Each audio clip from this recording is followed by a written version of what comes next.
जय महाराष्ट्र, जय महाराष्ट्र, जय महाराष्ट्र, जय महाराष्ट्र.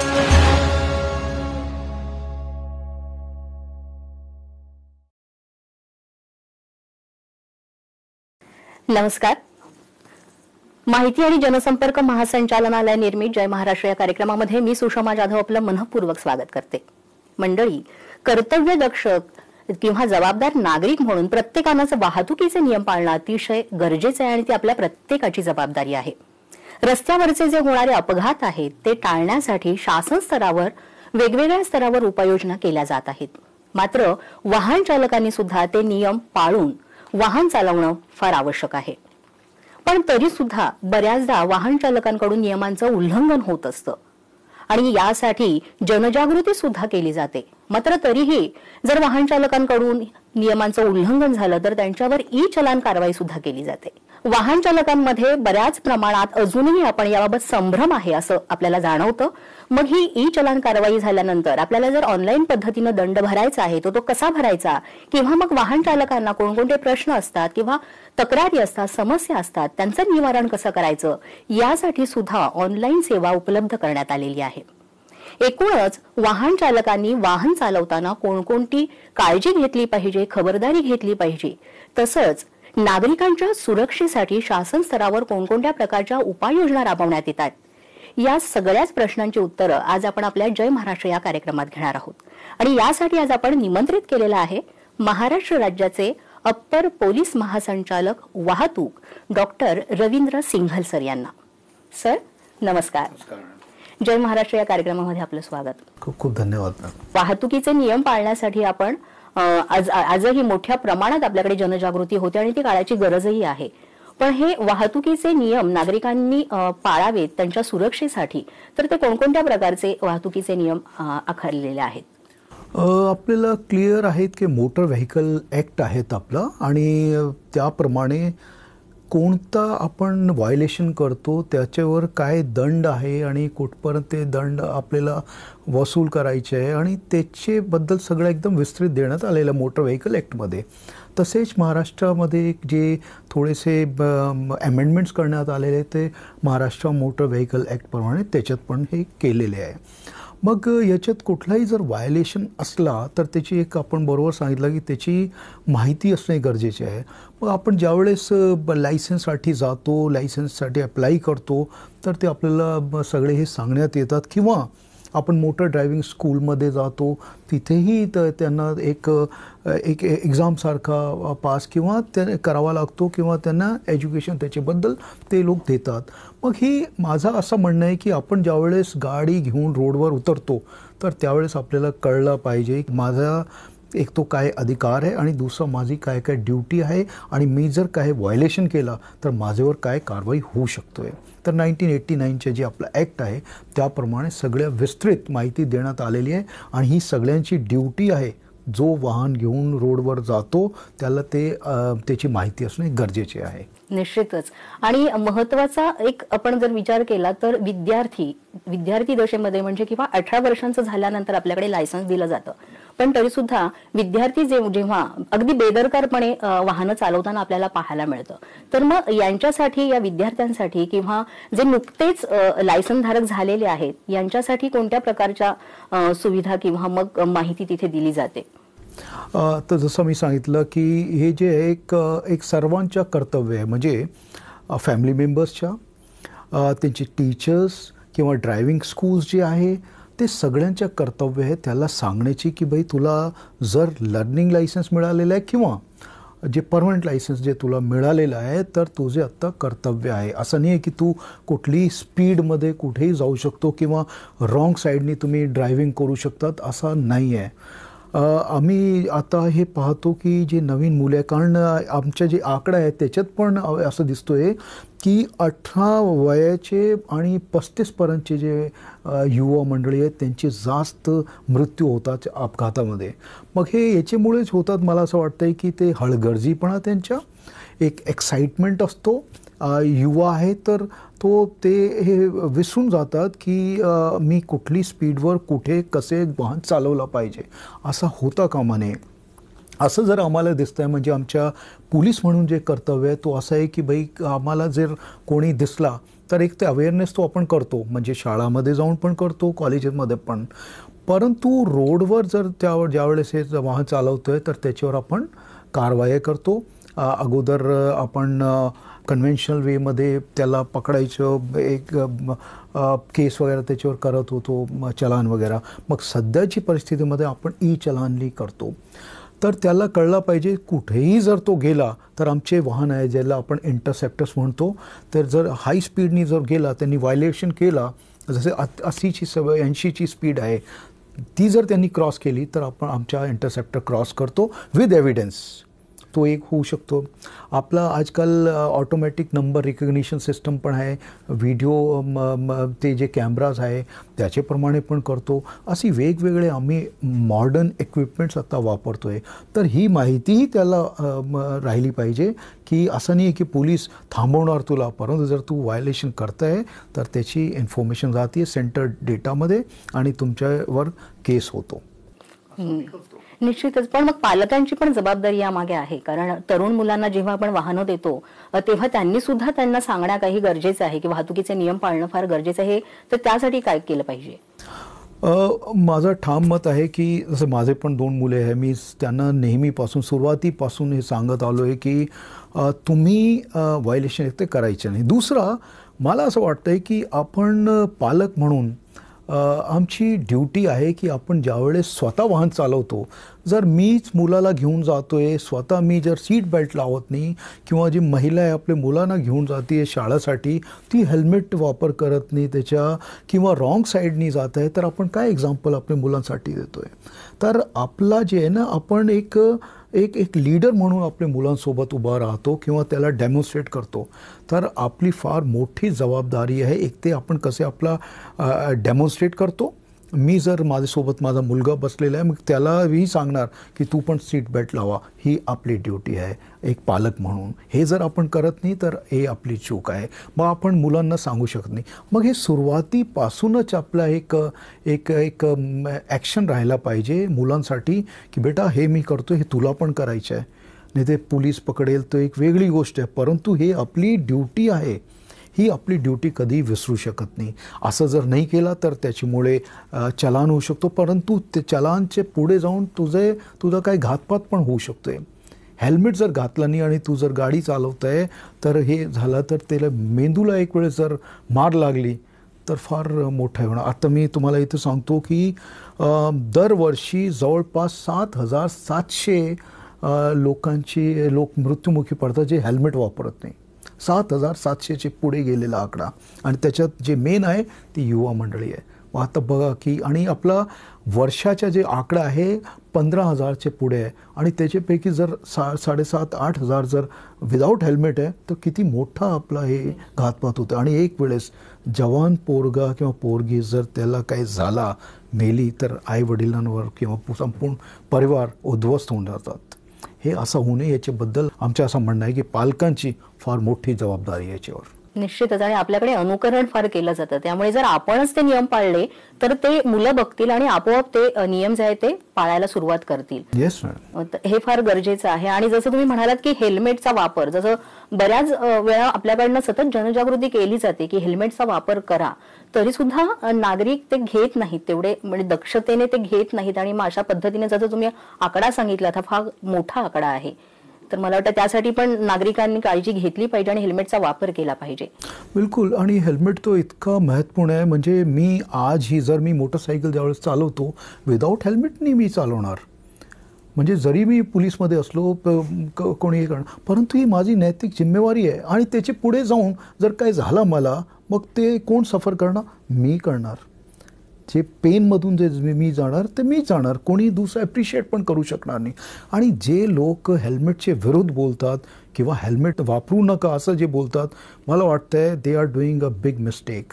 ते मला जसं वाटतं आहे की they are behaving like a criminal. एक जे नियम आहे, जर नियमच्या जे आपल्याला पाळायचे आहे त्याचे विरुद्ध जाऊन अगर तुम्ही बोलताय तर किती मोठी चूक करताय आणि काय एक्झाम्पल देत आहे. ज्याचे घरातून माणूस मरतो त्याच्याबद्दल तुम्ही काय करणार. मग तुम्हाला ठरवायचं का त्याची जिम्मेवार की तुम्ही असं का सांगताय. हे असं कोणी करू नये अशी माझी सर्वांना विनंती राहील. कारण ही समाज हे सगळ्यांचे आहे आणि सर्वांनी जर एक नियम आहे ते नियम पाळले पाहिजे. निश्चितच. आणि मला वाटतं हे जसं तरुण मुलांबद्दल बोलला ते तर उज्ज्वल भविष्य आहे आपल्या भारताचं. मग त्यासाठी त्यांनी हे नियम जे आहेत ते पाळणं म्हणजे इथूनच सुरुवात होते. हे जर नियम पाळून त्यांनी जर वाहन चालवलं तर मला वाटतं पुढे आयुष्यात पण त्यांना या गोष्टीचा सकारात्मकतेचा निश्चितच फायदा होईल पुढे पण. बिलकुल ठीक मॅडम. सर, वाहन चालवताना अनेक समस्या येत असतात वाहन चालकांना, तर त्या सोडवण्यासाठी सुद्धा आपल्या विभागामार्फत वेगवेगळे उपक्रम राबवले जातात. तर ते कोणकोणते आहेत. तो सुरुवातीपासून जसं आता मुलांबद्दल आपण बोलतोय आणि फार महत्त्वपूर्ण मुद्दा आहे. एक आपल्याकडे एक संकल्पना होती RSP रोड सेफ्टी प्रोग्राम्सची. तर याच्यात जे आहे आपण आमचे जे ट्रॅफिकचे अधिकारी कर्मचारी शाळामध्ये जाऊन जनजागृती करणे, मुलांना सांगणे हा एक मोठा प्रकल्प आहे जो अजूनही चालू आहे. काही शाळामध्ये जातात लोक. त्याशिवाय आपण नेहमी आमचे अधिकारी आमचे कर्मचारी पोलीस हे जाऊन शाळामध्ये कॉलेजेसमध्ये जाऊन वेगवेगळे प्रकारात ते प्रबोधन करतात. तो आपण एक करतो. डेमॉन्स्ट्रेशन आपण करतो. काही NGOज आहे जसं नाशिक फर्स्ट एक NGO आहे. तर त्यांनी RTO सोबत एक अंडरस्टँडिंग केलेली आहे की जे लोक आहे ज्यांना लायसन्स पाहिजे तर त्यांना टेस्ट पास करू दे आमच्याकडे आणि आमच्याकडे स्टिम्युलेटर्स आहे असं ते म्हणतात. आणि हे जे आहेत मग NGOज पण आपल्यासोबत येतात. काही असे NGOज आहे जे आपल्याला ॲम्ब्युलन्सची मदत करतात. काही असे जे अवेअरनेसमध्ये मदत करतात. मग असे आपण पब्लिक आणि पोलीस पार्टिसिपेशनमध्ये आपण भरपूर हे काम करतात. जेणेकरून कारण पोलीसच्या जे एक मर्यादित संख्या आहे, परंतु पब्लिक ज्यावेळेस त्यांच्या सोबत येतात तर त्याच्यामुळे जास्त चांगला रिझल्ट मिळतो. आणि आपण ह्याच डायरेक्शनमध्ये जास्तीत जास्त लोकांना सोबत आपण घेतो आहे. त्याच्यात असे पण लोक आहे ज्याला आपण मृत्युंजय दूत म्हणतो. तर हे जे लोक आहे जवळपास 3300ची संख्या आहे संपूर्ण महाराष्ट्रामध्ये. हे लोक अवेअरनेससाठी पण आणि काही जर एक दुर्घटना जर घडली तर ते धावून येतात आणि लोकांना मदत देतात. मग काही ढाबेवाले आहे, काही लोक असे आहे जे काय काम करतात तिथे, काही त्यांची दुकान वगैरे आहे. मग हे लोकांची आम्ही एक डेटा तयार केलेला आहे. त्यांचे फोन नंबर्स आमच्याकडे आहे आणि ते आपल्याला मदत करतात. मग पब्लिक आणि पोलीसचे जे हे आहेत एक दुसऱ्याशी रिलेशन्स पण चांगले होतात आणि त्याच्या चांगला प्रबोधन पण होतात समाजामध्ये.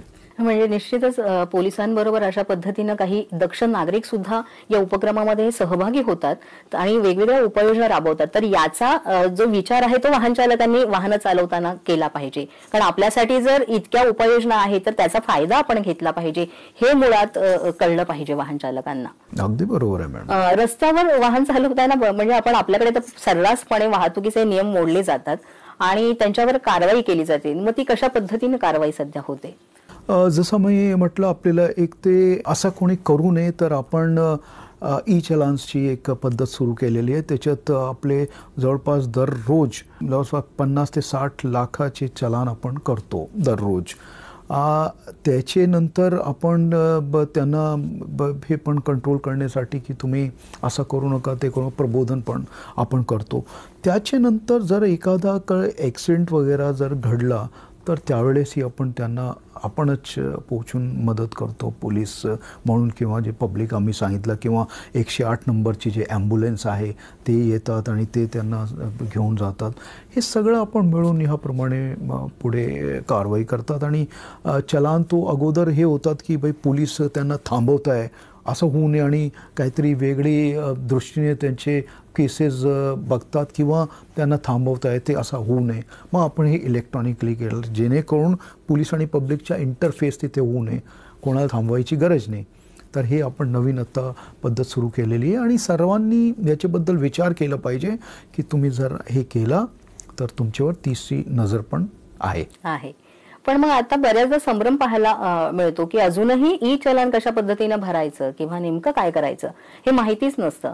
आणि ते जेव्हा वाहन चालवताना ते वाहतुकीचे नियम मोडतात तेव्हा त्यांना काही वाटत नाही, पण जेव्हा ई चलन त्यांना लागतं तेव्हा मग ते विचार करतात अरे आपण काय केलेलं आहे, आपण कोणती चूक केलेली आहे. मग तेव्हा त्यांना रिअलाइज होतं. पण मग यासाठी ई चलन भरताना कशा पद्धतीने वाहन चालक ते भरलं पाहिजे? जी फार महत्त्वपूर्ण मुद्दा आहे आणि याच्यासाठी आपण एक वेबसाईट आहे, आपले ॲप पण आहे. त्याच्यात mahatrafficechallan.gov.in आहे, त्याच्या वेबसाईट आहे. तर त्याच्यावर तुम्ही जाऊन जर हे केला, लिंकवर गेले तर त्याच्यात जर तुम्ही आपला वाहन नंबर टाकला तर सगळे त्याच्यावर डिटेल्स येतील की तुमचे वाहनावर कोणकोणते चलान आहे, ओव्हर स्पीडिंगचे आहेत का, रेड लाईट जम्पिंगच्या आहेत का, रॉंग साईड ड्रायव्हिंगच्या आहेत का. आणि तिथे सुविधा ही पण देण्यात आलेली आहे की तुम्ही त्याचे चलान जे आहे त्याचे अमाऊंट भरून सुटका तुमच्या होऊ शकतोय. हा एक आपण हे सुरू केलेलं आहे आणि त्याच्याबद्दल आम्ही वर्तमानपत्रामध्ये किंवा आमच्या जे ट्विटर हँडल आहे @HSP महाराष्ट्र त्याच्याबद्दलही आपण ते हायवे जो आहेत आपला ट्विटर हँडल त्याच्यावरही आपण हे टाकतो. आणि जास्तीत जास्त लोकांपर्यंत आपण कसे पोहोचू शकतो आहे त्याच्याबद्दल आपले कारवाई चालू आहे. तर याचे माध्यमातून तुम्ही बघू शकतात आपल्या वाहनाचे.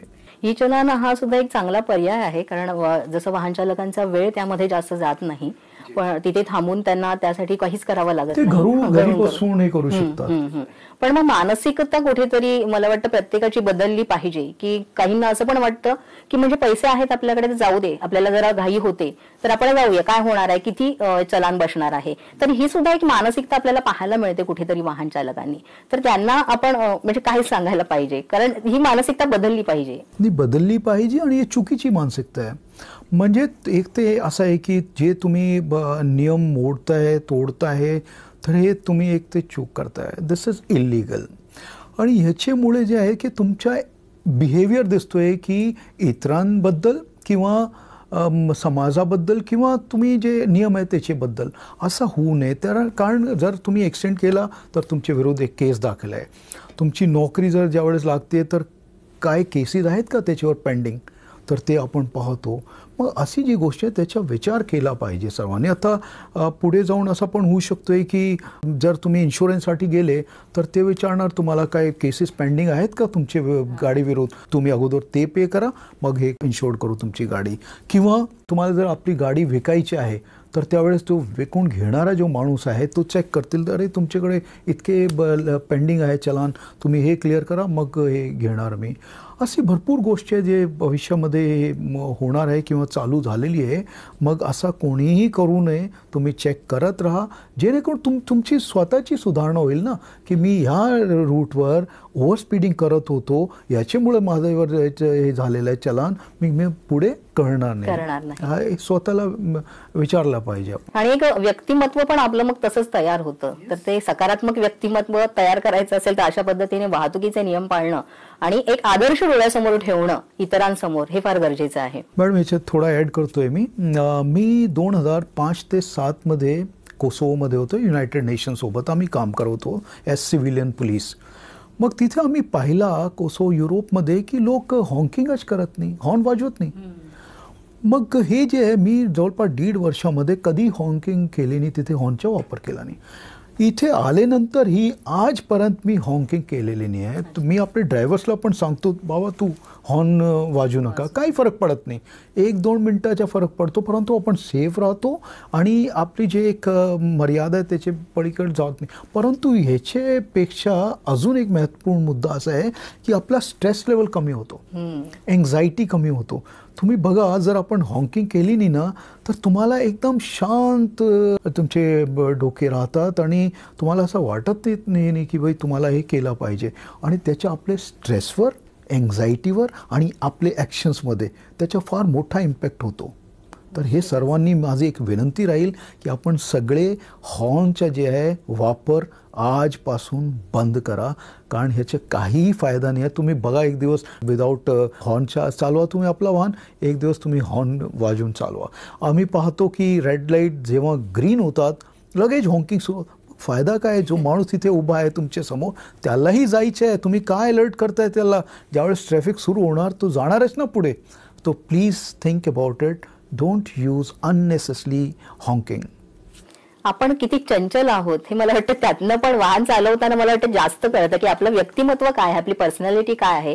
कारण तुम्ही तुमच्यात किती पेशन्स आहेत, तुम्ही कशा पद्धतीनं बिहेव करताय वाहन चालवताना, तर त्यातलं एक व्यक्तिमत्व आपलं ते प्रदर्शित होत असतं इतरांसमोर. तर त्यामुळे हा एक फार महत्वाचा मुद्दा आहे. आपण बघा परत आपल्याला सांगतो की आपण युवाला जर कधी बघितलं ना, तो हॉंकी वाजवत राहतो, असं चालवतो, त्याला माहीतच नाही आहे. आणि तो जर त्याला एक वेळेस झाला ना, नाही तुला असं नाही करायचे, हॉंकीनी वाजवली, सरळ रीतीने चालवत आहे, किती शांत तो दिसेल. जे तुम्ही म्हणाले ना ते चंचल असंही दिसतात, ते दोन्ही एक्झाम्पल तुम्ही एक्झॅक्टली पाहू शकता. बरोबर. आणि जो माणूस सरळ शांततेने वाहन चालवतो ना त्याला जनरली ॲक्सिडेंट वगैरे काही होत नाही. स्किडिंग होणार, ओव्हर स्पीडिंग तुम्ही आहे, समोरून काय आला, दगड आली, काय जनावर आला, तर तुम्ही कंट्रोल नाही करू शकत. तर हे ओव्हर स्पीडिंगमुळे भरपूर ॲक्सिडेंट्स होतात. आणि आपले ते आता जे आकडा आहे तो त्याच्यात मॅक्सिमम ॲक्सिडेंट्स ओव्हर स्पीडिंगमुळे झालेले आहे. हे लक्षातच घेतलं पाहिजे. कारण बऱ्याचदा होतच ना तसं की म्हणजे वाहन चालवताना ध्वनी प्रदूषण हे सुद्धा फार मोठ्या प्रमाणात आपल्याला पाहायला मिळतं. म्हणजे वाहन चालवताना ते वाहनांमध्ये बसलेले असतात, पण आपल्या आजूबाजूला रस्त्यावरनं चालणारी माणसं किंवा इतर सोशल व्हेकल्समधनं प्रवास करणारी माणसं आहेत, कोणी पेशंट असतील, कोणी लहान मुलं, तर त्यांना त्याचा त्रास होतो.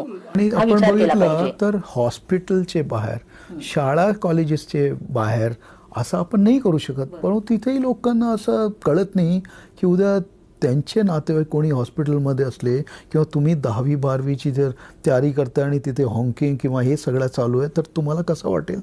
ही सुरुवात आपल्यापासून सुरू झाली पाहिजे असं माझं मत आहे. नक्कीच. सर, रस्त्यावरनं जेव्हा वाहन चालवलं जातं तर त्या वाहनाची वेग मर्यादा जी आहे ती कशा प्रकारे मोजली जाते?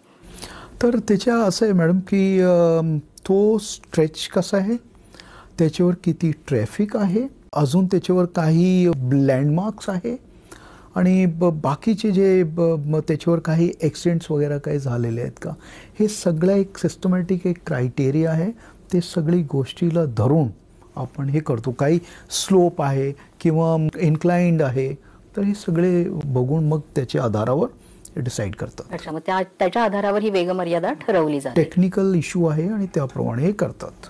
आता रस्ते किंवा मग महामार्ग यावर सुद्धा मोठ्या प्रमाणात आपल्याला अपघात होताना पाहायला मिळतात. मग अशा वेळेस इथे कोणकोणत्या उपाययोजना केल्या जातात? ह्याच्यात ना विलेज रोड असतील, डिस्ट्रिक्ट रोड असतील, हायवे असतील, सुपर हायवे किंवा समृद्धीसारखा मार्ग असेल, तर ह्याच्यात ना एक आपण जे ब्लॅक स्पॉट्स त्याला आपण म्हणतो, सध्या महाराष्ट्रामध्ये 1004 ब्लॅक स्पॉट्स आहे. तर हे जे ब्लॅक स्पॉट्स आहे ना त्याची डेफिनेशन आहे 500 मीटरचे स्ट्रेचमध्ये जर सलग 3 वर्षात 5 किंवा त्याच्यापेक्षा जास्त ॲक्सिडेंट जर झाले असतील तर त्याला आपण ब्लॅक स्पॉट म्हणतो. किंवा 10 डेथ्स किंवा त्याच्यापेक्षा जास्त डेथ्स जे झालेले ना तर त्याला आपण ब्लॅक स्पॉट म्हणतो. मग ह्याप्रमाणे आपण हे करतो की कोणता रिस्की, डेंजरस किंवा हार्मफुल स्पॉट आहे, तर त्याच्यासाठी आपण शॉर्ट टर्म, मीडियम टर्म आणि लाँग टर्म असे त्याच्याबद्दल आपण काम करतो. शॉर्ट टर्ममध्ये जसे कॅटाई बसवणे, ब्लिंकर्स बसवणे किंवा रंबलर्स बसवणे किंवा असे असतात. मीडियममध्ये पण काही डायव्हर्शन्स देणे किंवा डिवायडर बसवणे, हे सगळे मीडियममध्ये. लाँग टर्ममध्ये आपण काही फ्लायओव्हर्स बनवतात, काही एक्स्ट्रा बायपासेस बनवतात, तर हे लाँग टर्ममध्ये जातात. याप्रमाणे आपण कॅटेगरायझेशन त्याची करतो. आणि ॲक्सिडेंट्स पण तसे जे आपण विचारला तर कुठे काय ॲक्सिडेंट्स होत आहे, एक शार्प टर्न आहेत का किंवा ब्लाइंड स्पॉट आहेत का, म्हणजे आपल्याला दिसत नाही पुढून काय वाहन येत आहे का, किंवा जास्त स्लोप आहेत का, सगळे विषय बघून आपण पुढची कारवाई करतो. पण मग यावर जसं रस्ते आणि महामार्ग याच्यावर वाहनं चालवताना काय खबरदारी घेतली पाहिजे वाहन चालकांनी? जसं मी सांगितलं मॅडम, एक तो आपण ज्यावेळेस चालतो तर त्याच्यावर एक ते कोणते वेळेवर, म्हणजे संध्याकाळी तुम्ही गाडी चालवताय की रात्री चालवताय किंवा त्यावेळेसच्या हवामान कसं आहे, धुंद आहेत का तिथे, अंधार आहेत का तिथे, तिथे काय पाणी पडलेलं आहेत का तिथे, कन्स्ट्रक्शन चालू आहेत का तिथे, हे सगळे जे इश्यूज आहेत तर ते एक हे झाला. वेग मर्यादा किती तिथे ठरवण्यात आलेली आहे. म्हणजे जसं मी सांगितलं की टेक्निकल इश्यू आहे आणि त्याप्रमाणे आपण वेग मर्यादाही करतो. हेही आपलं जे वेबसाईट आहे महाराष्ट्र हायवे ट्रॅफिक पोलीसच्या, त्याच्यावर आपण सगळी वेग मर्यादा तिथे दिलेली आहे. की जसं NH3 आहे त्याच्यात A स्पॉटपासून B स्पॉटपर्यंत जे आहे 60 km/h आहे. त्याचे पुढे 40 आहे किंवा 80 आहे, हे सगळं आपण दिलेलं आहे. आपण ज्यावेळेस ज्या महामार्गावर गाडी चालवतो तर ती स्पीड लिमिट आपल्याला कळलं पाहिजे. काही वेळेस डिस्प्लेड पण असतात की येथे इतकी स्पीड आहे 60 असं तुम्ही पाहिलं असेल, लिहिलं असतात, तर ते आहे. कॉशनरी सायन्स असतात काही वेळेस की ओव्हर स्पीडिंग करू नका किंवा थांबून जा किंवा पुढे रंबलर्स आहे, स्पीड ब्रेकर आहे, हे सगळे बघून आपण स्टेट, नॅशनल किंवा अदर हायवेजवर गाडी आपण चालवली पाहिजे. आणि ह्या शासन स्तरावर म्हणा किंवा वाहतूक विभागामार्फत सर्वत्र हे असे फलक लावलेले असतात सूचनेचे, पण ते पालन करणं फार गरजेचं आहे आणि हे वाहन चालकाचं काम आहे आणि जबाबदारी आहे. बिलकुल जबाबदारी आहे मॅडम. यामध्ये जसं आपण रस्ते आणि महामार्ग म्हणालात आणि तुम्ही समृद्धी महामार्ग म्हणालात, समृद्धी महामार्ग अगदी म्हणजे सोयी सुविधांनी युक्त असा हा महामार्ग आहे, पण तरी सुद्धा त्यावर सुद्धा आपल्याला अपघात घडताना दिसत आहेत.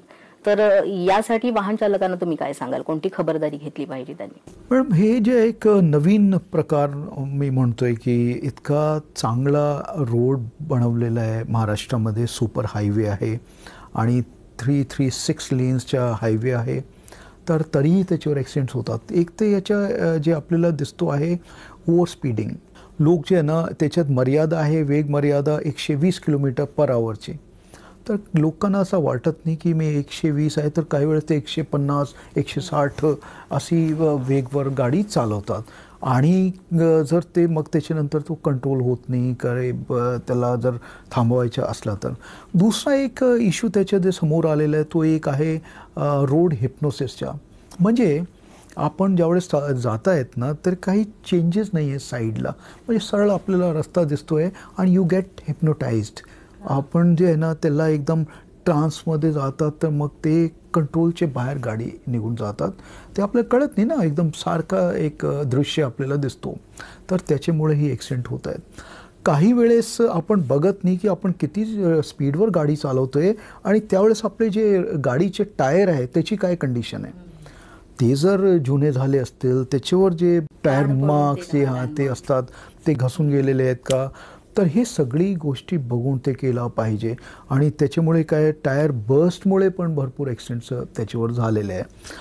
काही वेळेस जे आपल्याला दिसलं आहे ना, रात्रीच्या वेळेस 12 ते 3 पर्यंत मॅक्सिमम ॲक्सिडेंट्स त्यावेळेस घडलेले आहे. मग त्यावेळेस लोकांना झोप येतात. तर आपण गाडी चालवताना आपली जे मनस्थिती आहे आणि फिजिकल कंडिशन, काही वेळेस लोक दारू पिऊन गाडी चालवतात, काही वेळेस झोप पूर्ण झाली नाही त्याप्रमाणे गाडी चालवतात, काही वेळेस त्यांना स्पॉट A to B पासून जितकी कमी वेळात तुम्ही पोहोचा असं त्यांच्यावर प्रेशर असतो, तर ते त्याच्यामुळे होतात. मग असे भरपूर रिझन्स आहेत तिथे जे होतं. आणि काही वेळेस तर आपण असं पण पाहिलेलं आहे की जवळपास 25% सुमारास ते गाडी एक पुढे जाते, त्याचे मागून गाडी घडवून धडक होऊन ते ॲक्सिडेंट झालेलं आहे. मग हे सगळे मुद्दे आहेत. मग याच्याबद्दल मला एवढंच सांगायचं आहे की ज्यावेळेस तुम्ही एक हायवेवर किंवा समृद्धीसारखे हायवेवर ज्यावेळेस गाडी चालवताय, तर तुमची मानसिकता, मेंटल कंडिशन, फिजिकल कंडिशन, तुम्ही तर काहीतरी म्युझिक चालू ठेवलं पाहिजे, स्पीड किती आहे बघत राहिले पाहिजे की तुमची स्पीड क्रॉस तो होत नाही. 100 किंवा त्याचे खालीच ठेवली पाहिजे. 120 आपल्याला 130, 150 चालवायचं आहे, कोणी बघत नाही असं नाही झालं पाहिजे. तर हे जे इतके ॲक्सिडेंट्स होत आहे आणि गंभीर ज्यावेळेस कोणी जखमी झाला, तर त्याच्यात मेंदूला चोट किंवा आपल्या व्हायटल ऑर्गन्सला चोट लागली, तुम्ही व्हेंटिलेटरवर गेले, मग काय संपूर्ण परिवार उद्ध्वस्त होऊन जातो. याच्याबद्दल काळजी करूनच आपण गाडी चालवली पाहिजे असं माझं ठाम मत आहे. जसं तुम्ही म्हणालात की हिप्नोटाईज, आणि खरंच आहे ते, कारण महामार्ग पाहायला गेले तर मोकळे असतात आणि त्यांना असं म्हणजे वाहन चालकांची अशी मानसिकता होते की आता आपण इथले राजे आपणच आहोत, त्यामुळे कुठलाही विचार न करता जो स्पीड वाढवत जातात आणि नकळत तो वाढत जातो हे त्यांनाही कळत नाही. एक्झॅक्टली. आणि मग कंट्रोल करताना त्यांना ते तेवढं कंट्रोल करता येत नाही. तर मला वाटतं जसं तुम्ही म्हणालात की हिप्नोटाईज न होता तुमची मानसिकता अगदी शांत ठेवणं फार गरजेचं आहे. बिलकुल मॅडम. मग यासाठी जर जसं रस्ते, छोटे रस्ते म्हणा किंवा शहर किंवा ग्रामीण भाग यामध्ये वेगवेगळ्या पद्धतीनं वाहन चालवली जातात वाहनं, तर महामार्गावर वाहनं चालवताना अशी काही स्पेसिफिक नियमावली केलेली आहे का तयार वाहन चालकांसाठी?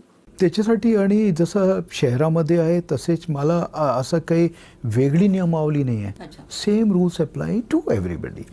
जसे वाहनाला जर ओव्हरटेक करायचं आहे ती राईट साईडनीच केला पाहिजे नेहमी. आपण पाहिलेलं आहे काही केसेसमध्ये जे टू व्हीलर्सचे मेजर ॲक्सिडेंट जे होत आहे ते लेफ्ट साईडनी जे चालतात आणि कुठेही ते जातात.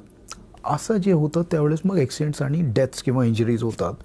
तर ओव्हरटेकिंग तुम्ही कसे करताय, तर तुम्ही ब्लिंकर्स तुमचे जे हेडलाईट आहे त्याच्यात तुम्ही कसे वापर करताय, तुम्ही लो बीममध्ये गाडी चालवतायत की हाय बीममध्ये चालवताय. तर हे सगळे जे आहे ते नियम सगळी जागा आहे, म्हणजे छोटे रोड असतील किंवा हायवे असतील. तर हायवेवर एक आहेत की एक पर्टिक्युलर स्पीडमध्ये तुम्ही चालवली पाहिजे गाडी. ओव्हरटेक करायचं तर ते कसे, कारण तिथे मोकळं असतात आणि तुम्हाला संधी मिळतात तर कसे तुम्ही हे चालू शकतात. मग परंतु एक गाडी, समोरची गाडी आणि आपली गाडीमध्ये एक डिस्टन्स किती ठेवला पाहिजे तो एक आहे. हायवेवर अजून एक मुद्दा आहे की काही ट्रेलर्स जे असतात ना 40 फीटचे, 20 फीटचे किंवा त्याच्यापेक्षा पण जास्त असतात. त्याचे मागे लिहिलेलं असतात की हा जो ट्रेलर आहे त्याची इतकी लांबी आहे. मग तुम्हाला जर तो क्रॉस करून जायचे त्याला तर किती स्पीडमध्ये, कसे तुम्ही, आणि समोर काय वाहन आहेत का हे सगळं बघूनच तुम्ही हे केलं पाहिजे. मग हायवेची ड्रायव्हिंग आणि छोटे विलेज रोड किंवा डिस्ट्रिक्ट रोडची ड्रायव्हिंगमध्ये फरक आहे. म्हणजे महामार्गावर अवजड वाहनं जास्त जात असतात तर ती काळजी घेतली पाहिजे, कारण मग अवजड वाहनं जाताना त्यांना पटकन वळण घेणं किंवा थांबवणं तेवढं शक्य होत नाही. तर ही एक गोष्ट वाहन चालकांनी, छोट्या वाहन चालकांनी लक्षात घेतली पाहिजे. आणि ते असं टेल लाईट आहे ते चालू आहेत की नाही, रेडियम वगैरे आहेत की नाही मागे, आणि जर हेवी व्हेकल असला तर त्याची मार्किंग, तुम्ही जर त्याच्यावर गाडी चालवताय तर असं झालं की तुमच्या ब्रेकडाऊन झालेल्या वाहनाच्या तर त्याच्यात तुम्ही कोन्स वगैरे ठेवलेले आहेत की नाही, ब्लिंकर ठेवलेले आहेत की नाही, जेणेकरून जे मागून गाडी येत आहे त्याला कळेल की काहीतरी झालेलं आहे ब्रेकडाऊन गाडीच्या, आपण स्लो, ते इंडिकेशन ते दुसऱ्याला मिळालं पाहिजे. हे तर आपण भरपूर वेळेस पाहतो की एक ब्रेकडाऊन आहे गाडी, त्याचे मागून मग धडक येतात आणि बाकी गाडी पण ॲक्सिडेंटमध्ये जातात. वाहतुकीचे नियोजन करण्यासाठी आता तंत्रज्ञानाचा वापर पण मोठ्या प्रमाणात केला जातो. तर मग हा नक्की कशा प्रकारे हा तंत्रज्ञानाचा वापर केला जातो? कारण वाहन चालक बऱ्याच गोष्टींमध्ये अजूनही संभ्रमित असल्याचं आपल्याला पाहायला मिळतं. तर तो कसा करायचा वापर? मॉडर्न टेक्नॉलॉजी जे आहे त्याचा वापर संपूर्ण देशामध्ये आता चालू आहे. याला आपण सायबर पेट्रोलिंग म्हणतो की कुठले चौकावर किती प्रेशर आहे ट्रॅफिकच्या ते आपण सेंट्रल कंट्रोल रूममध्ये बसून बघू शकतो आणि त्याला कंट्रोल करू शकतो. तसेच तिथे आपण स्पीकर्स पण असं लावण्यात येतात काही कंट्रीजमध्ये. ते आपल्याला इथे दिसतो आहे की भाई तुम्ही जास्त प्रेशर इथे झालेलं आहे वाहनांच्या, तर तुम्ही त्याला डायव्हर्ट करा किंवा ते सिंक्रोनाइज करा ती लाईट्सचे सिग्नल्स, जेणेकरून ग्रीनमध्ये सगळे असते तर एकदम तातडीने निघून जातील ट्रॅफिक. तो आहे. आजकाल जे आहे ना ते ॲनालिसिस जो आहे फार महत्त्वपूर्ण मुद्दा आहे. म्हणजे हॉटस्पॉट्स बघणे, तसेच ब्लॅक स्पॉट्सबद्दल माहिती काढणे. कारण अगोदर काय होत होतं की आपण मॅन्युअली करत होतो की ह्या गावामध्ये इतके ॲक्सिडेंट झालेले आहे, मग तुम्ही जे आहे इथे आता स्पीड ब्रेकर लावून टाका किंवा असं करा तसं करा. आता हे टेक्निकल होत चाललेलं आहे. जसं मी सांगितलं की 500 मीटरमध्ये कुठेही ॲक्सिडेंट झाला तर त्याला आपण ब्लॅक स्पॉट म्हणतो. मग इथे जे आहे ना आता टेक्निकली आपण ॲनालाइज करतो, त्याच्यावर फीड केला की इतके ॲक्सिडेंट ह्या झालेले आहे, लगेच आपल्याला डेटा मिळतो. मग हे डेटा फार महत्त्वपूर्ण आहे जे आपल्याला मॉडर्न टेक्नॉलॉजीमधूनच मिळतो. तो एक याच्यात आपण वापर करू शकतो. तसेच व्हेरिएबल मेसेजिंग सिस्टम आहे. जसं आपण पाहिलं असेल मॉनिटर्स लावलेले आहे, स्क्रीन्स लावलेली आहे मोठी मोठी. तर इथे की समोर जे आहे ब्लॉक झालेलं आहे, तुम्ही थांबा किंवा स्लो चला अशी आपण त्यांना वॉर्निंग्स देऊ शकतोय. तसेच जर कोणी जर ओव्हर स्पीडिंग करत आहे तर तिथे आपण डिटेक्टर्स लावलेले आहे. तो त्याच्या डेटा इथून कॅच करतो वाहनच्या आणि त्याच्यावर डिस्प्ले करतो की तुम्ही ह्या स्पीडवर चाललेलं आहे. तो त्याला दिसतो, अरे मी इतकी स्पीड ओव्हर स्पीडिंग केलेलं आहे. मग ही मॉडर्न टेक्नॉलॉजीचा वापर आहे. तर ही सगळे जे ना आपण ॲनालाइज किंवा डेटा कलेक्शन, त्याच्यानंतर आपण लोकांना सांगणे की तुम्ही इथे ते चुकताय किंवा असं करू नका हे सांगत राहतो. सर, रस्ता सुरक्षा अभियान आपल्याकडे राबवले जातात आणि रस्ता सुरक्षा ही अगदी म्हणजे निरंतर चालून राहणारी ही प्रक्रिया आहे आणि शासन स्तरावर त्यावर उपाययोजना केल्याच जातात, जनजागृती सुद्धा केली जाते. ती नेमकी कशा पद्धतीने असते? दरवर्षी आपण जानेवारीच्या महिन्यात एक रोड सेफ्टी वीक घेतो. तर त्याच्यात सगळे डिपार्टमेंट म्हणजे डिस्ट्रिक्ट पोलीस, हायवे पोलीस आणि RTO, रोड ट्रान्सपोर्ट डिपार्टमेंट, हे सगळे डिपार्टमेंट मिळून हे करतात डिस्ट्रिक्ट ॲडमिनिस्ट्रेशन.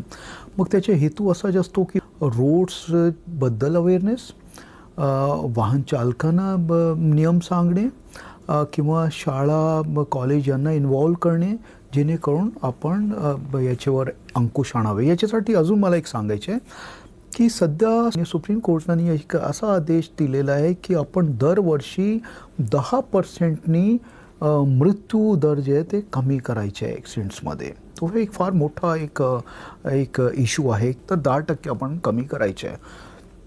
तर याच्यासाठी आपण एक नवीन दृष्टीने बघतो आणि काम करतो आहे की दरवर्षी कशाला, म्हणजे रोड सेफ्टी जे आहे it is today every days issue. दर दिवस आपण त्याच्याबद्दल बोलले पाहिजे, केलं पाहिजे. म्हणूनच आपण सोशल मीडियावर, इलेक्ट्रॉनिक मीडियावर किंवा प्रिंट मीडियावर सगळ्यांना आपण सांगत राहतो. आणि जे ॲक्सिडेंट्स आमच्याकडे होतात दररोज त्याची आणि लगेच इन्फॉर्मेशन आपण त्यांना देतो.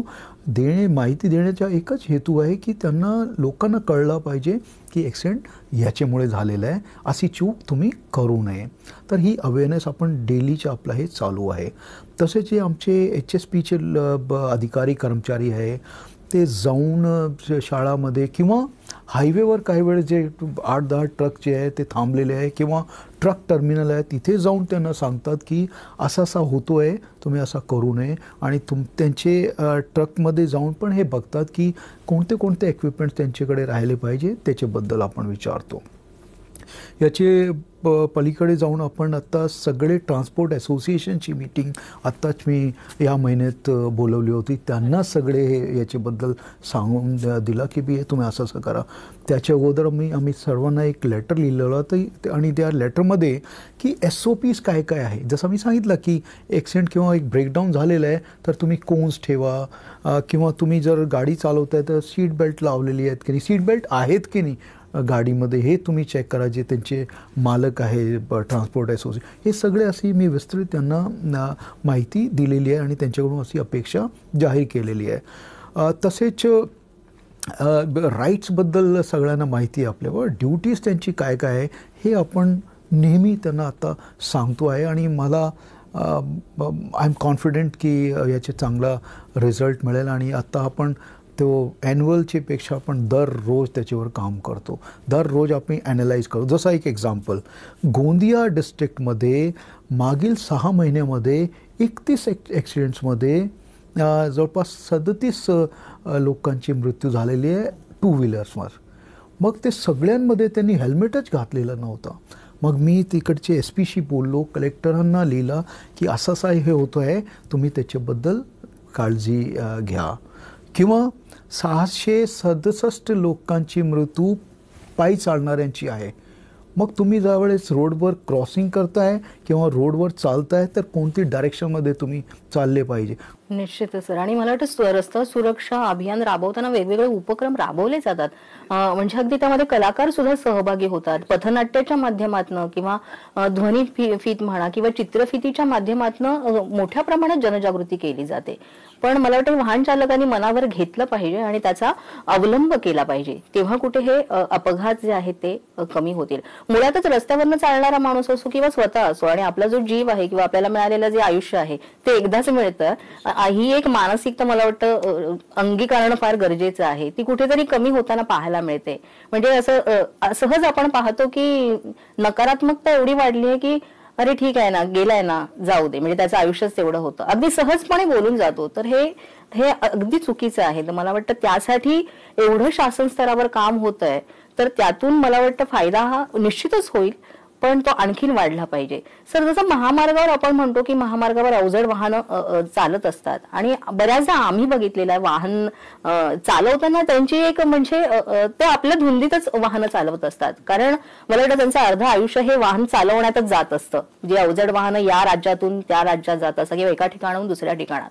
पण मग अशा वेळेस त्यांना इच्छित स्थळी पोहोचणं, वेळेत पोहोचणं, ती वेळ गाठणं हे एवढंच त्यांचं एक ध्येय असतं. तर त्यांच्यासाठी तुम्ही स्पेसिफिक काय सांगाल, जे अवजड वाहन चालक आहेत त्यांच्यासाठी? हे आपण जे स्टेज ट्रान्सपोर्ट आहे, जसे बसेस, लक्झरी बसेस, तुम्हाला 8 वाजता तिथून निघायचे आणि सकाळी 9 वाजता तिथे पोहोचले पाहिजे.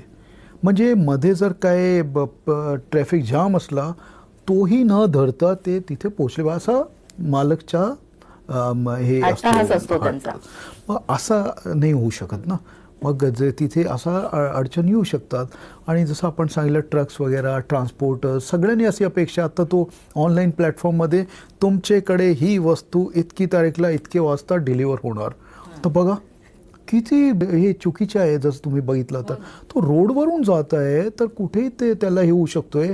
आणि जर त्यांनी वेळेवर नाही पोहोचवली तर त्याच्यावर विरुद्ध ॲक्शन होतो. मग हे जे मुद्दे आहेत त्याच्याबद्दल सर्वांमध्ये एक चर्चा झाली पाहिजे आणि एक्सेप्ट केलं पाहिजे की असं होऊ शकतोय. हे आपल्या देशामध्ये नाही, हे सगळी जागा होतो.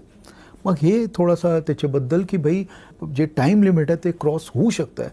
आपणही काही वेळेस असं वाटतंय की आपण अर्धा तासमध्ये पोचले पाहिजे आणि त्याच्यासाठी आपण काही वेळेस थांबलो तर ओव्हर स्पीडिंग करतो. मग हे जे ओव्हर स्पीडिंग आहे ना, त्याच्यामुळे भरपूर ॲक्सिडेंट्स होतात. तर जे मी सांगितलं, एक मीटिंग मी केली, त्यांना हेच सांगितलं की तुम्ही आपल्या ड्रायव्हर्सला सांगा they should have controlled speed. आणि काय झालं तर आम्ही भरपूर त्याच्यात गोष्टी लिहिलेल्या आहे. तर आमचा प्रयत्न चालू आहे आणि सगळ्यांना आम्ही नेहमी हे सांगतो की स्पीडवर कंट्रोल ठेवा. एक स्टडी अशी आहे, त्याच्या सध्या मला आठवत नाही आयडिया, परंतु जर तुम्ही 10 किलोमीटर पर आवरची स्पीड कमी केली तर त्याचा डायरेक्ट इम्पॅक्ट होतो ॲक्सिडेंट्सवर. तर हे जे आहे तर सगळ्यांनी विचार केला पाहिजे त्याच्याबद्दल. मुळातच संयम बाळगणं फार गरजेचं आहे. म्हणजे वारंवार आपण सांगतो यासाठीच की संयम कुठेतरी कमी पडतो वाहन चालकांचा आणि नागरिकांचा. मला वाटतं तो संयम असला तर आपण इच्छित स्थळ आणि जेव्हा आपण घराबाहेर पडतो तेव्हा आपल्याला जी वेळ पाहिजे त्या वेळेत आपण कुठेच पोहोचू शकत नाही. कारण त्यामध्ये मागे बरीच कारणं आहेत. लोकसंख्या आहे, वाहनांची संख्या आहे, रस्त्यांची अवस्था किंवा मग वाहतूक कोंडी, बऱ्याच गोष्टी आहेत. तर ह्या सगळ्या लक्षात घेतल्या पाहिजेत वाहन चालकांनी. आपण संयम वर्ड जे वापरला म्हणे एकदम बरोबर आहे. आणि संयम ठेवणे गरजेचे आहे. आपण पाहिलं की काही वेळेस आपण जातोय घाटात, काही एखादा जर एक वाहन बंद पडला, लोक इकडून तिकडून मग पुढे जाऊन परत जाम होतात. तर असं होऊ नये. थोडा संयम ठेवा. तुम्ही क्लिअर झाला तर सगळे जाणार, नाही तर सगळ्यांना अडचण होईल, तुम्ही पण तिथे फसणार. असं करू नका. आणि हे जर सर्वांनी समजलं तर त्याचे चांगला परिणाम होईल. सर, जसं बाहेरच्या देशामध्ये आपण ह्या कुठल्याच गोष्टींमध्ये कधी आपण असं ऐकायला फार मिळत नाही की म्हणजे तिकडे न सांगताच सगळे वाहतुकीचे नियम पाळले जातात. आपल्याकडे ही मानसिकता अजूनही कुठेतरी कमी पाहायला मिळते. तर त्यासाठी काय सांगाल वाहन चालकांना? जसं मी सांगितलं की एक गोष्टीवर सर्वांनी काम करावं लागेल. आणि माझं ठाम मत आहे की आपण मुलांवर फार काम केलं पाहिजे. जे 8वी 10वीपर्यंतचे जे मुले आहेत तर त्यांना जर आपण आपले कॉन्फिडन्समध्ये घेतला तर त्याचा फार मोठा परिणाम होणार आहे. आपण आता चलान करतो, हे करतो, तरी पण आपला ग्राफ जो आहे वाढत आहे. कारण रोड चांगले आहे दिसत आहेत. मग ओव्हर स्पीडिंग आपण करतोय. काही समोर काही एखादा अडथळा आला तर ॲक्सिडेंट होतो किंवा आपण डॅश करतो दुसऱ्या वाहनाला. तर आपण जे आहे ना, यांना आजची पिढीला जर आपण यांना समजावला तर त्याचा इम्पॅक्ट फार मोठा होणार आहे. बाकी आपण कॉलेज आणि सगळ्यांनी जर ठरवलं, मला वाटतं की कुठलाही आपण ध्येय अचीव करू शकतो. म्हणजे इतर जसे आपण उपक्रम राबवतो तसं आता म्हणजे जनजागृतीसाठी विद्यार्थ्यांमध्ये म्हणजे स्वच्छता म्हणा किंवा मग इतर काही नैतिक मूल्य आहेत त्यासाठी, तर मला वाटतं एक हे वाहतुकीचे नियम पाळण्यासाठी सुद्धा जास्तीत जास्त ते शाळा कॉलेजांमध्ये अशा प्रकारे उपक्रम राबवले पाहिजेत आणि त्यासाठी तिथल्या शिक्षकांनी आणि पालकांनी पुढाकार घेणं फार गरजेचं आहे. सकाळी ज्यावेळेस आम्ही निघतोय घरून की आज मी व्यवस्थित सगळे हेल्मेट हे सगळं घालून जाणार, किंवा आम्ही ज्यावेळेस जाणार तर हॉकिंग करणार नाही, मग तुमच्या एकदम हे कमी होईल. एक वेळेस आपण डिसाईड तो करू. मी सर्वांना परत सांगतोय, आज तुम्ही डिसाईड करा की आजपासून मी हॉर्नचा वापर नाही करणार. बघा त्याचे इम्पॅक्ट, तुमचे मानसिकतावर बघा किती इम्पॅक्ट होतो त्याच्या. आणि हे जे बाकी नियम आहे, सीट बेल्ट घालणे, मग तुम्ही इंडिकेटर्स वापरणे, मिरर्स, साईड मिरर्स किंवा बॅक मिरर्स व्यवस्थित ॲडजस्ट झालेले आहेत की नाही, तुम्ही हेल्मेट घातलेलं आहेत की, हे सगळ्यांवर तुम्ही जर आजपासून सुरुवात केली तर आपण बघा किती आपण इम्पॅक्ट करू शकतोय. आणि हे इम्पॅक्ट आपल्याला सर्वांनी मिळून करायचे आहे. निश्चितच. सर, वाहतूक सेवेमध्ये ज्या काही अडचणी येतात नागरिकांना तर त्या सोडवण्यासाठी टोल फ्री क्रमांक आहे का आणि त्याचा वापर कसा करावा? आहेत मॅडम, आमच्याकडे आमचे स्वतःचे HSPचे 3 नंबर आपण दिलेले आहे. त्याशिवाय आपण व्हॉट्सॲप नंबर्सही दिलेले आहे. आपला 100 नंबर आहेतच, आता 112 पण आहे. 112मध्ये देशामध्ये असे सगळी जागा हे करायचे. 112 जर तुम्ही नंबर डायल केला तर त्याच्याशी इंटिग्रेटेड आहे पोलीसच्या 100, 108 नंबर ॲम्ब्युलन्स आणि त्याशिवाय आपला फायर ब्रिगेड पण. हे सगळे टोल फ्री नंबर्स आहे. तर ह्याशिवाय आपण हे दिलेला व्हॉट्सॲप नंबर आहे आमचे, हे आहे. कंप्लेंटसाठी आपण आपला वेबसाईट दिलेला आहे. हे सगळं आपण करतो. आमचे कंट्रोल रूमचे नंबर्स पण आहेत. म्हणजे या सगळ्या एवढ्या सोयी सुविधा पुरवल्या जातात तर त्याचा वाहन चालकांनी फायदा घेतला पाहिजे. सर, आणखीन एक महत्त्वाचा मुद्दा असा आहे की नो पार्किंग मध्ये जेव्हा कारवाई होते वाहतूक विभागामार्फत तेव्हा नागरिकांच्या रोषाला सामोरं जावं लागतं. म्हणजे अर्धवट ज्ञानामुळे खरं तर वाहन चालक तो आपला राग व्यक्त करतात, पण मग अशा वेळेस कशा पद्धतीने ती परिस्थिती हाताळली जाते? मॅम, जे इल्लीगल पार्किंग आहे त्याच्याबद्दल तो इल्लीगल आहे. ते कोणी जर माझी पण गाडी तिथे उभी राहिली तर ती इल्लीगल आहे, कोणाची गाडी असो. तर त्याच्याबद्दल आपण सर्वांनी विचार केला पाहिजे. मग नो पार्किंगमध्ये आपण वाहन आपला उभा करू नये, ही माझी पहिली सर्वांना सूचना राहील. तसेच चेक केला पाहिजे की कुठे पार्किंग अवेलेबल आहे, तर तो एक आहे. आता काही वेबसाईट्स पण आलेले आहेत ज्याच्यावर किंवा ॲप्स आहे की कुठे जागा उपलब्ध आहे, ते तिथे जाऊन आपण आपला वाहन उभा करू शकतात. परंतु आज जे आहे ना, असं कोणीही चलान नाही करू शकत. आपण त्याची फोटो घेतो, ती फोटो सेंटर सर्व्हरमध्ये जातात आणि ते त्याचे चलान त्यांच्याकडे जातो. मग लिगॅलिटी करत नाही आहे कोणीही. परंतु हा असू शकतोय की आपण गेलो, आम्हाला पार्किंग मिळाली नाही, आम्ही असाच उभा करून गेलो. असं करू नये.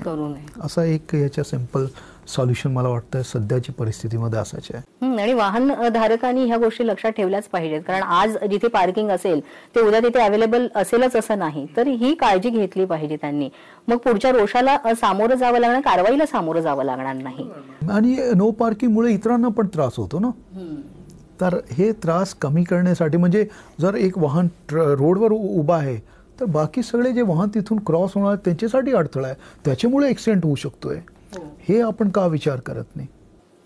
कधी कधी मार्ग सुद्धा बंद केले जातात वाहन चालकांना. म्हणजे रस्ता आहे तिथे, शाळा आहे किंवा इतर काही संस्था आहेत, तर तिथे जागाच ठेवत नाहीत वाहन चालक. तर या जर गोष्टी पाळल्या तर निश्चितच कारवाई होणार नाही. एकूणच या कार्यक्रमातून आपण वाहन चालकांना म्हणा किंवा मग एकूणच नागरिकांना काय आवाहन कराल? माझी सर्वांना विनंती राहील, आव्हान राहील की ट्रॅफिकमध्ये जे ॲक्सिडेंट्स आहे, दुर्घटना आहे, तो फार महत्त्वपूर्ण विषय आहे आणि याच्याबद्दल सर्वांनी विचार करणे, चर्चा करणे आणि तोडगा आपण काय काढू शकतो ते काढणे आपल्या हातात आहे आणि आपली जिम्मेवारी पण आहे. आपण सगळे मिळून जर त्याच्याबद्दल विचार केला, कारवाई केली आणि जे सॉल्युशन्स काढले तर त्याचा फायदा सर्वांना होणार आहे. जर कोणाला काय दुर्घटना कोणाची झाली, कोणाला काय कोणाची इजा झाली, काय इंजरी झाली तर त्याचं नुकसान त्या परिवाराला होतो, संपूर्ण परिवार ते डेथमध्ये तो उद्ध्वस्त होऊन जातो. मग सर्वांना माझी विनंती राहील की ट्रॅफिकचे जे नियम आहेत ते जरूर पाळा. कधीही ओव्हर स्पीडिंग करू नका. घरातून बाहेर निघताना नियम जे आहे ते तुम्ही आज पाळणार त्याची एक शपथ घेऊनच निघा. ज्यावेळेस आपण निघतो ना घरातून, आई बाबाचे आशीर्वाद घेऊन बाहेर निघतो, तर आशीर्वाद घेताना आई वडिलांनी पण मुलांना नेहमी सांगितलं पाहिजे की बेटा तू असं करू नये, हे नियमाचे विरुद्ध आहे. असं छोटी छोटी क्षुल्लक गोष्टीवर जर आपण बोललो ना त्याचा इम्पॅक्ट चांगला होणार आहे. तो आपण सगळे मिळून ट्रॅफिकबद्दल चर्चा करू, ट्रॅफिकची सुधारणा करू. ट्रॅफिकमुळे जे ओव्हर स्पीडिंग किंवा याच्यामुळे जे ॲक्सिडेंट होत आहे त्याला एक शपथ घेऊन कमी करू, अशी माझी सर्वांना विनंती आणि सूचना राहील. निश्चितच सर. तर मंडळी, एखादं वाहन आपल्याला घ्यायचं असेल तर आपली प्रतिष्ठा त्याने वाढते आणि एक प्रतिष्ठेचं समजलं जातं आपल्याकडे एक वाहन असणं. पण त्यासोबतच ते वाहन घेताना आपल्याला अपार कष्ट सुद्धा करावे लागतात. भरपूर पैसे खर्च करून आपण ते वाहन घेत असतो.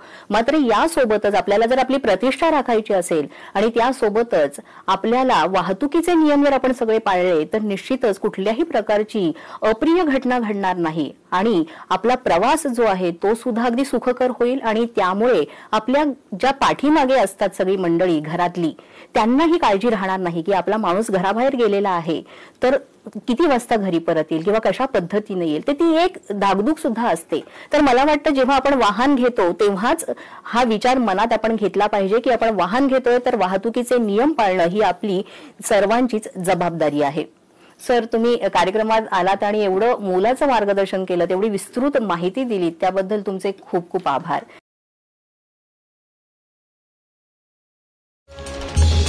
जय महाराष्ट्र, जय महाराष्ट्र, जय महाराष्ट्र, जय महाराष्ट्र.